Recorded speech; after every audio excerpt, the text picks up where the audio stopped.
For today's video, gawa tayo ng creamy spaghetti. Ayan ang mga ingredients. Naglagay din ako ng 6 pieces hotdog. Ayan, katapos ko lang maghiwa ng sibuyas. Tingnan nyo naman, di ba? Kaiyak. Napakakatas ng sibuyas na to. Diba? Tapos ng drama, ayan, magpakulo tayo ng tubig. Maglagay tayo ng 1 tablespoon of salt. 1 tablespoon of oil. Lagay natin yung pasta. Yan. Pag malambot na, check natin, haluin para hindi magdikit-dikit. Yan. Tansya-tansya ang pagluluto niyan ha. Kuha ng maliit. Then, ayun, pisil-pisilin. Pwede rin kagat-kagatin. Yan. Luto ng ating pasta.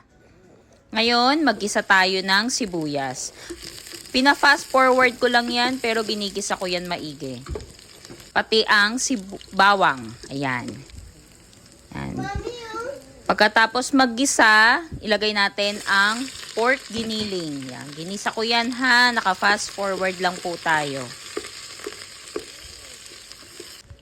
Lagay ang paminta. At ang pork cubes.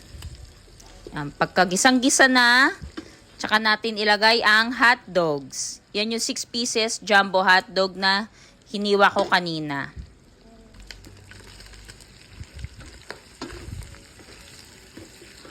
Pagluto na ang hot dog, ilagay natin ang tomato sauce. Yan. Pakuluin lang. After 5 minutes, lagay natin tong cream. Halo-halo, ayan. Pinakuluan ko din yan ng 5 minutes. Yan, halo lang. Ayan, ayan ang ating creamy spaghetti. Try nyo na, masarap yan.